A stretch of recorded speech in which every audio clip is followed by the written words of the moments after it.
ibyo nababwira nibyo byonyine, nta bindi bigwi mfite. Ibigwi bifitwe na Yesu wadukijije. Ntabwo ndi uwo kwitaka no kwivuga, ntacyo ndakora, kandi n'abakoze cyane ntawe urakora kugeza aho Yesu yacunguye abantu. Nibajya babiyemeraho bakabirataho bakababwira ibigwi byabo amasaha menshi, mujye mubabwira ngo nimutuze, ufite ibigwi turamuzi ni Yesu watubabariye twese. Amen. Imbaraga rero z'ikindi gihe ni teme nziza cyane yanejeje. Narayisomye ndavuga ngo aba bantu bagize iyerekwa n'ishurirwa, kandi mbazaniye amagambo meza yo gushyigikira iki cyifuzo mwagize. Munkurikire rero sintinda cyane ko umwanya ari mutoya kandi bwije, ariko kandi iyi ni intego nziza umuntu wese yabona icyo avugaho. Ndagira ngo rero dusome ijambo ry'Imana, igitabo cya 2 cya Samweli,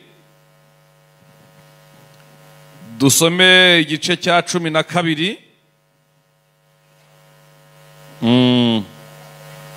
igice cya 12, yenda dusome ku murongo wa 19.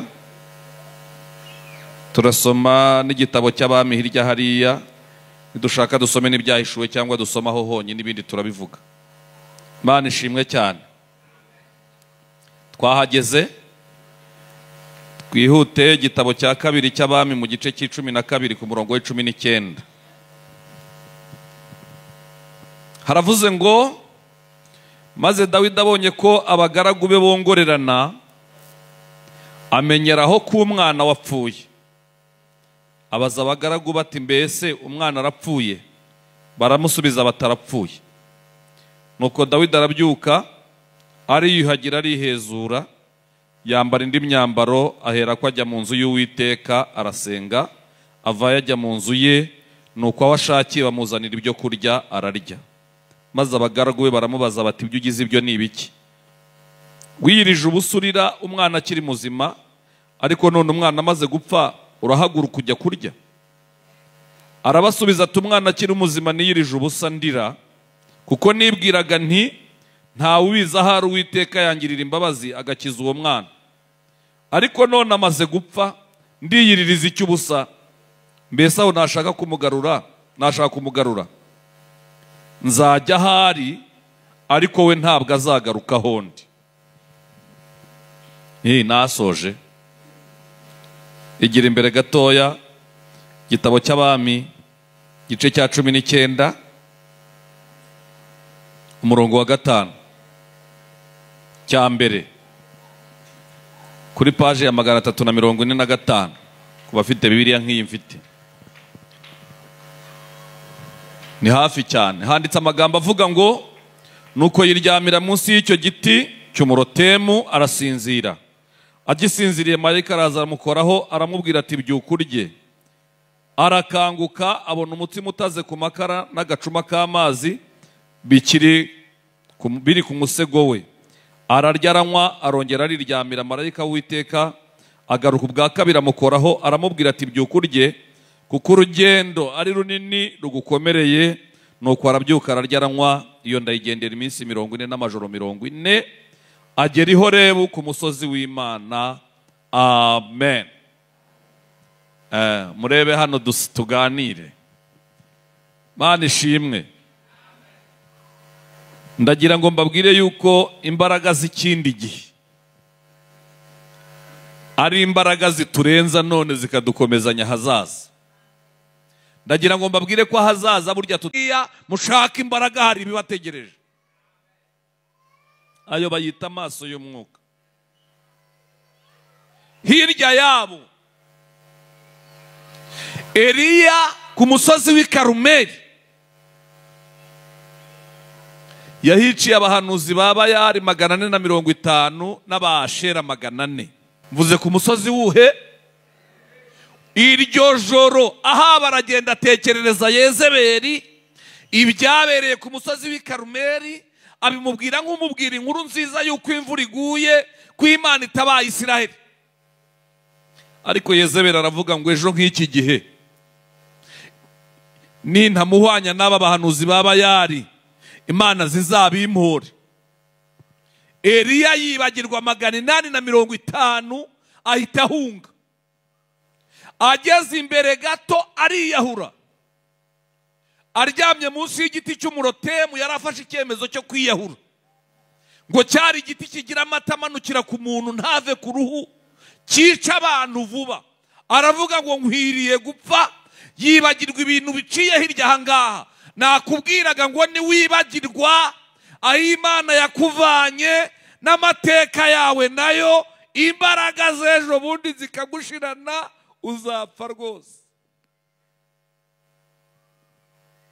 ntabwo ibitumaramo imbaraga z'ahazaza, ibyo duhura nabyo mu nzira, byitaye ku byatubereyeho iyi hirya, bitureba izo dufite uwo munsi. Dawidi yarwanije uwitwa Goliyati aramunesha.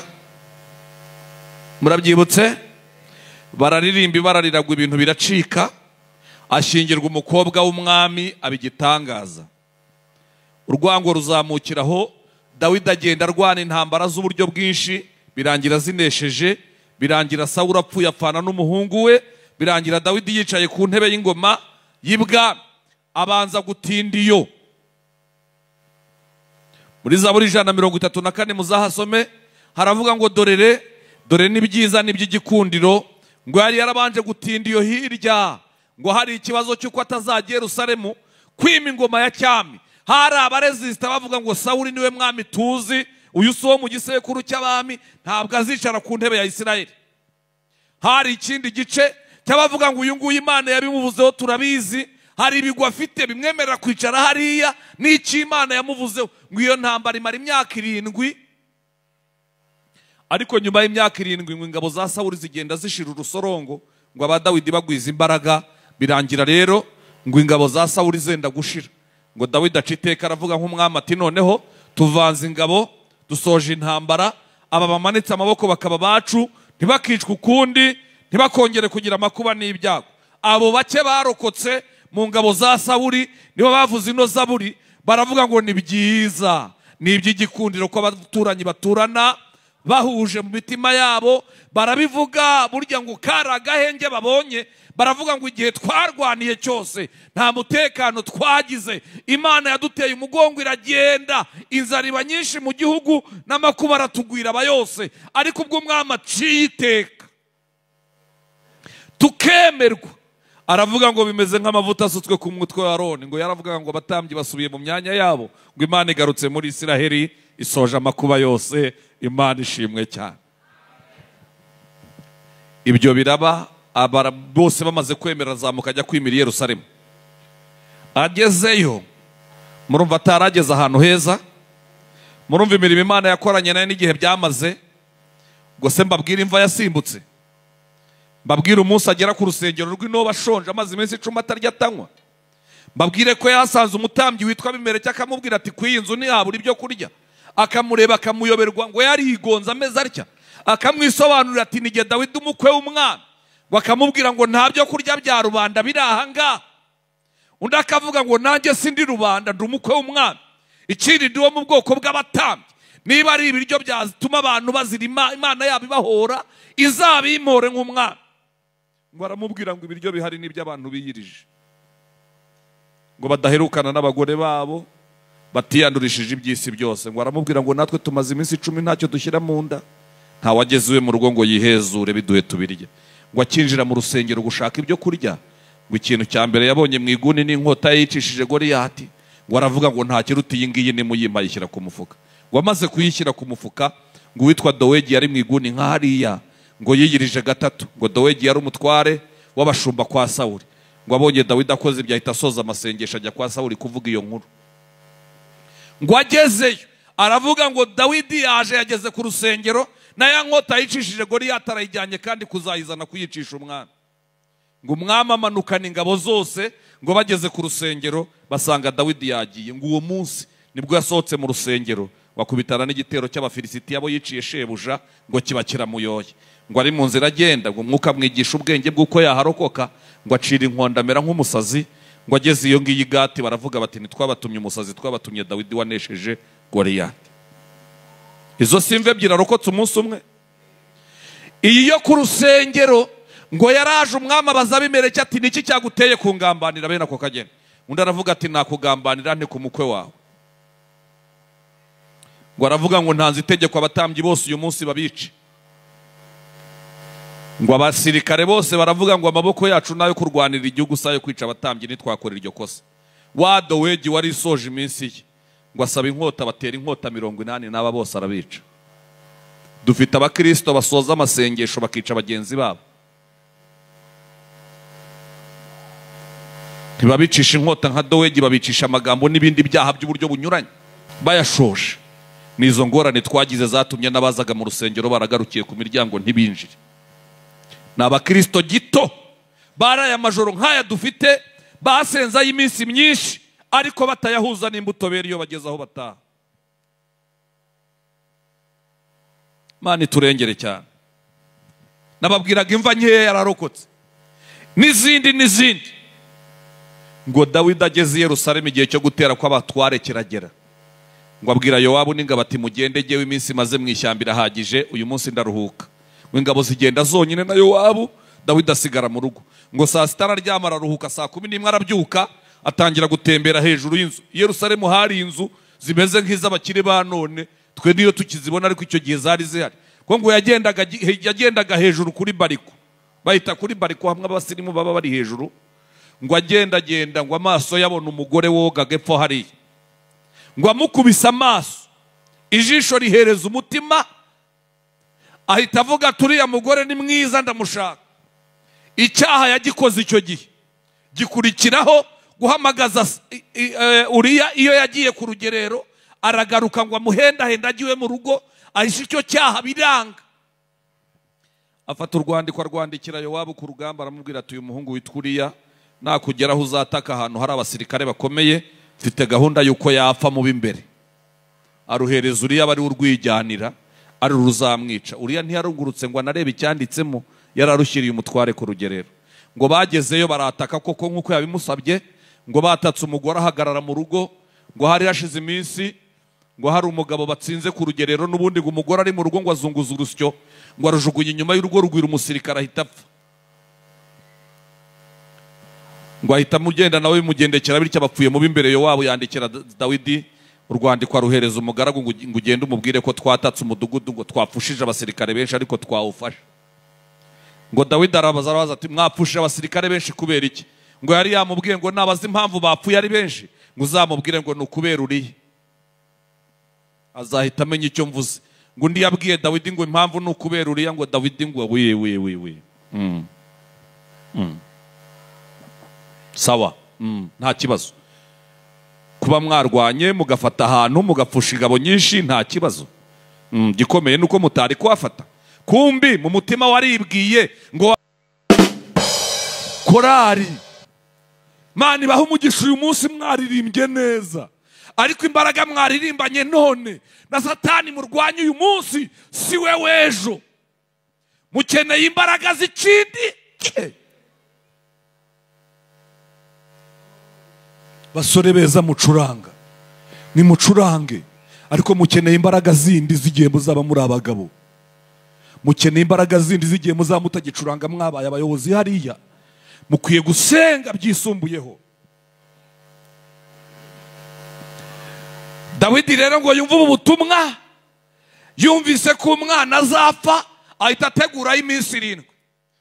Reka mbabwire iki mukimenye torero, hari ibintu utasengera ngo biveho kuko bibeje bizanywe n'Imana. Burya hari igihe musenga Imana ikabareba igaseka. Hoya, hari ibyo badakuzaho, hari ibyo batirukana. Niba ari iby'abarozi muturanye, imbaraga z'umwuka wera zizabikubita bigwe. Niba ari iby'ababanga bo hiryaho, Imana izabivanaho. Ariko nibiza bizanywe n'uburakari bw'Uwiteka, nta uzabicikira, bizagera ku ntego z'Uwiteka. Nkuko nta kizaburiza mu mugambi w'Imana, niko hatari ikizaburizamo ikitekereza ku buzima bwawe. 7 ngo arayisenga. Ngo bigeze ku munsi wa 7 ngo akajya abona abagaragu be barongorerana, nkuko naba mbarebaho umwongorerana, nkamenya yuko narangije kwica igihe. Ngo abona barongorerana, aravuga ati nyamara abagabo ubwo bongorerana hari ikibaye. Ngo arabahamagara ati habaye iki? Ubwo umwana ntapfuye? batarapfuye, ngo ahita yivira mu masengesho arayasoza ajya gukaraba no kwihezura. Baramugaburira ararya, abandi baramusanga bati wananiwe kurya umwana akiri muzima none uriye yapfuye. Ngo arabasubiza ngo nagira ngo Uwiteka azagira imbabazi shingiye ku masengesho yanjye yibuze kunyicira umwana. Uriya mwana rero aho yagiye ntashobora kugaruka, ariko ubundi igihe nikigera jyewe nzamusangayo nimureke nirire.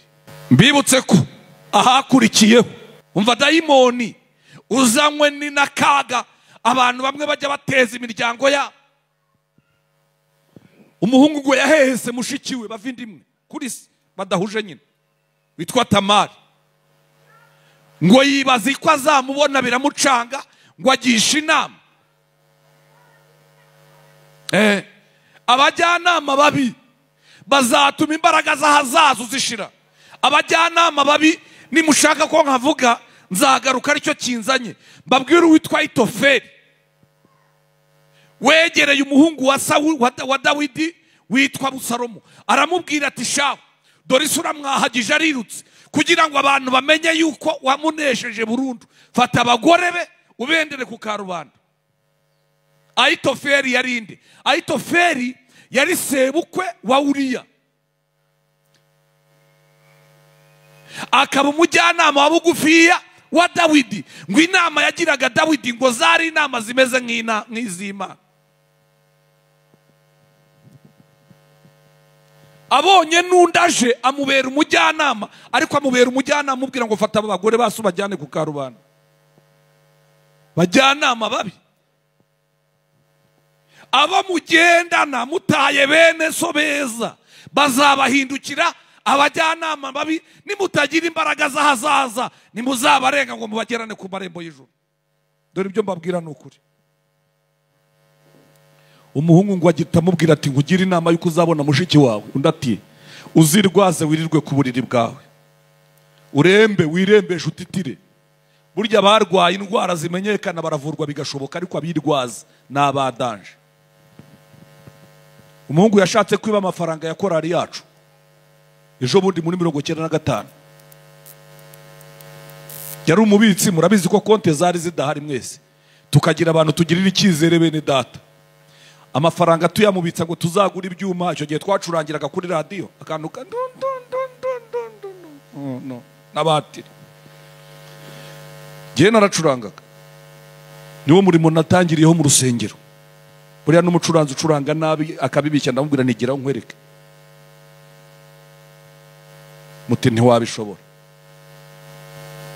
Nabishobora pe, ningaruka kare uzatere keyboard hangufashe. Yitwaga Mutangana. Amafaranga amaze kuba 300,000. Rimwe avuye muri korara arataha bigeze nka saa 4 adutuma hati ndi mu bitaro. Ese wabaye iki? Ati nahuye n'abantu babambuzi bankubise ubundi inyama. Wamukora ati yamaze iminsi 6 mu bitaro. Abaganga bagakandakanda bakavuga bati nta n'igicurano umuntu ni muzima. Muganga yakora ati twararwaje. Bigeraho baramusezerera. Nyuma yaho gato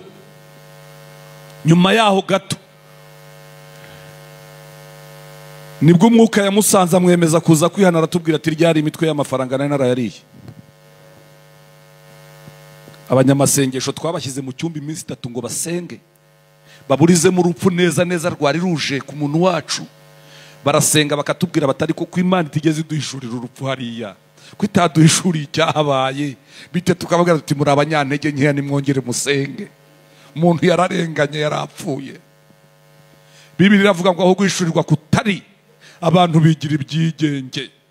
Nimutagira imbaraga z'ahazaza abadayimoni bazabinjirana babicana umurimo mwiza muri korari. Mmo muraririmba nkabona n'abamarayika bari hano, ariko nimutagira imbaraga z'ahazaza hagiye kuza izindi mbaraga. Zihari izindi influence Satani ari masukuma z'abatinganyi, z'abantu b'abanyabyaha rutiri bashaka kuririmba nabo muri korari. Uti bazaca he? Muzababona n'ubu ngubu bajya basimbuka mu rusengero bakaza mukabona barasukuma baza guceza aha ngaha. noneho hari uwamufashe akaboko amujyana ku ruhande aramubaza ati ndi wagutinyuye kuza guceza mu rusengero hamwe na korari yacu? Aravuga ati ntaceza, uryo wacurangaga n'uryo wabyinaga imbere ntabwo ku mugoroba tuba turi kumwe. Ababonanye n'abariya mu mugoroba nibo babaduteje. Mu cyumba hirya banywa agacupa n'abanywa agacupa, hanyuma mu gitondo yaza agasangura imbere uraririmba. We yabuzwa n'iki kuza kuririmba? Imbaraga z'igihe kizaza nizo zakora uburinzi bw'umurimo w'Imana, zikawurinda. Natwe abazifite tukabera amaso umurimo, tugahagarara mu cyuho, buri wese mu ngamba. Ucuranga agacuranga nk'umukirisitu.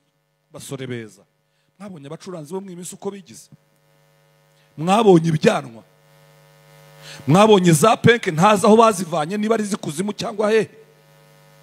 Biriya bintu ntimuzabyemere mwebwe. Nabarebye mbona muri seriye, biriya bintu mwe ntimuzabyemere.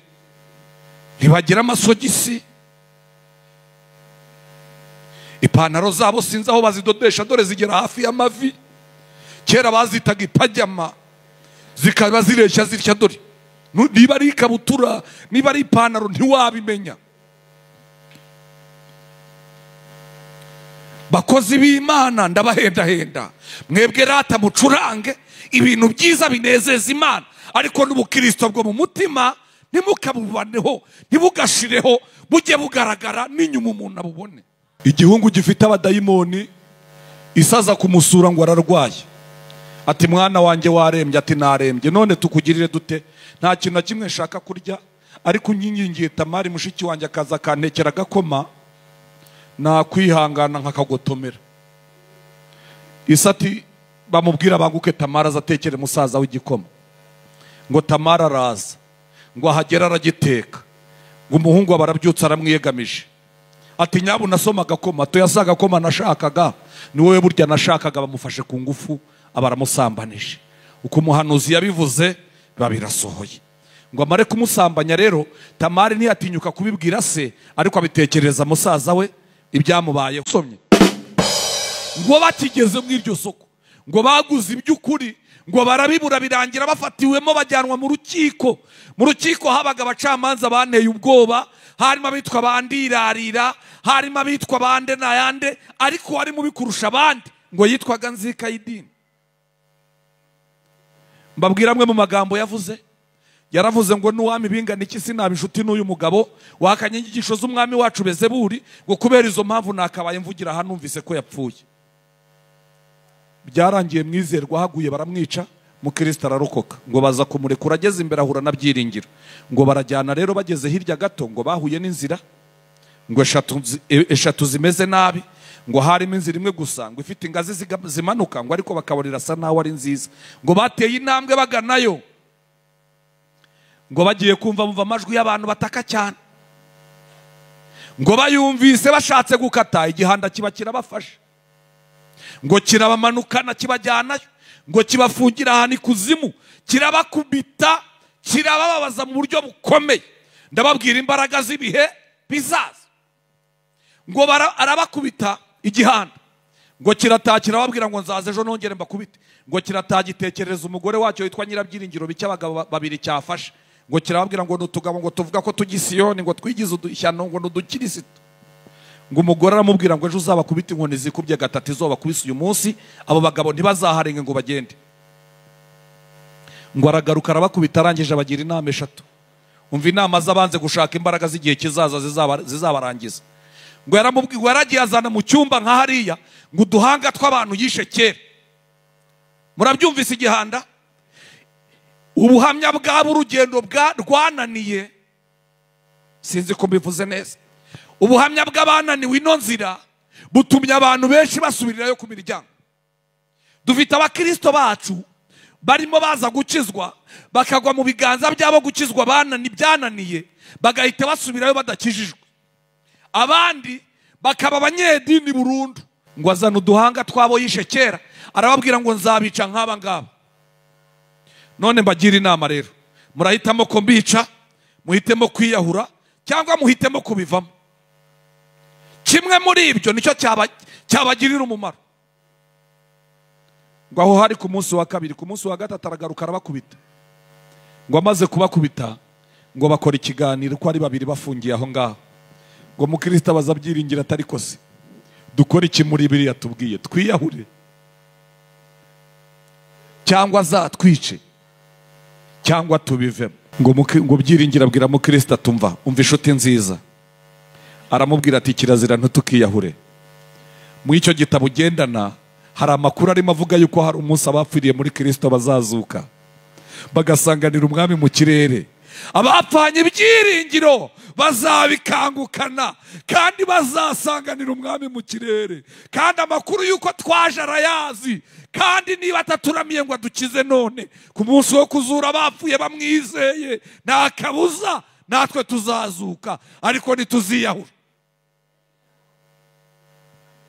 Umukristo aravuga tumbwiye amakuru ankomeza, reka twihangane.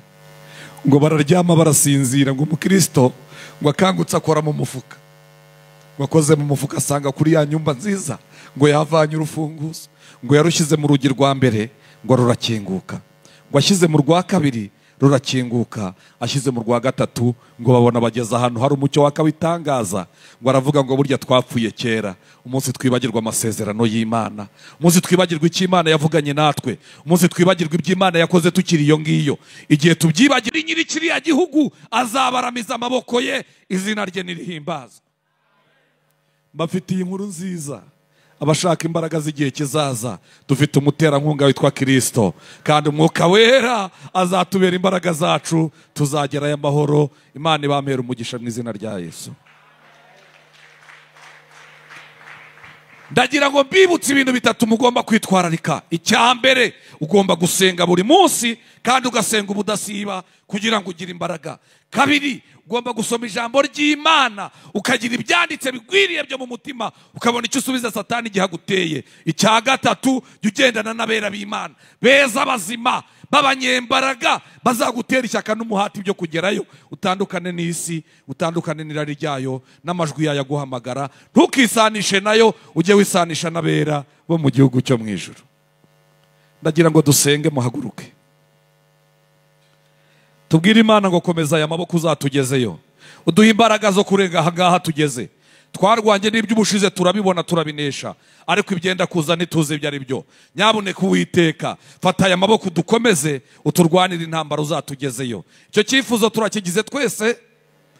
Icya kabiri, turagira ngo dufate abantu gusenga. Niba waba uri mu iri teraniro utigeze kwakira umwami Yesu ngo akubere umucunguzi w'ubugingo bwawe, ukaba waje ukaba wumvise iri jambo, ukamenya ko Imana atari intambira kibi, itemera ibitambo by'abapfapfa n'abanyabyaha n'abakora ibyaha, ukavuga uti fashe icyemezo cyo gukizwa, nawe twagusengera iry'umwihariko mbere yuko dusengana na bene data. Wagira utya tukari gusengera iry'umwihariko ukakira umwami Yesu, uyu munsi ukakubera uwa mbere wo kunezerwa. Uri mu iri teraniro wagira utya, wagira utya tukagusengera utarakizwa, cyangwa waraguye warabivuyemo, wararasiwe ku nzira ugahita ugenda. Uyu munsi ukaba ugize amahirwe yo kumvira ijambo, twagusubiza mu nzira n'isengesho, tukavuga ngo uyu muntu Yesu ongera umwakire, ongera umushyire ku rutonde rw'abana bawe. Imana ni inyembabazi, korari yabiririmbye nanjye mbisubiyemo. Niba uri muri iri teraniro gira utya.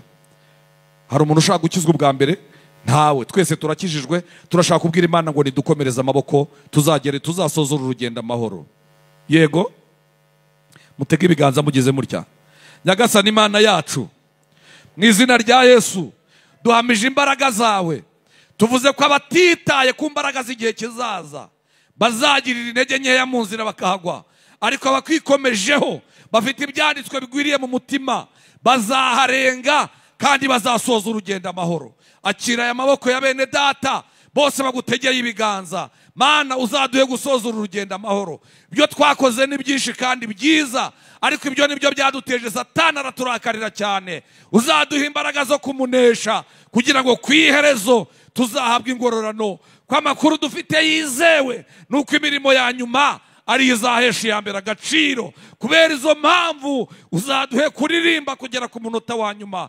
Kubera izo mpamvu uzaduhe gusenga kugera ku munota wa nyuma. Kubera izo mpamvu uzaduhe kubwiriza kugera ku munota wa nyuma, kugira ngo tuzahabwe ingororano z'imirimo myiza twakoze. Urakoze kuzabidushoboza, kuzatubera umuterankunga mukuru, ukaduha umwuka wera nk'umujyanama, mwami Yesu turabigushimiye kandi kuzadushyigikira ukaturinda tukaba amahoro masa ko tukwishingikirijeho. Aya mashyi n'impundu ni ibyawe, tugushimira iyo nkungu uzaduha kandi turayizeye, turayakiriye. Twakiriye gutsinda, twakiriye kunesha, twakiriye amahoro yawe, twakiriye ibyishimo duha. Turakwishimiye Mukiza, mu izina rya Yesu Kristo, amen.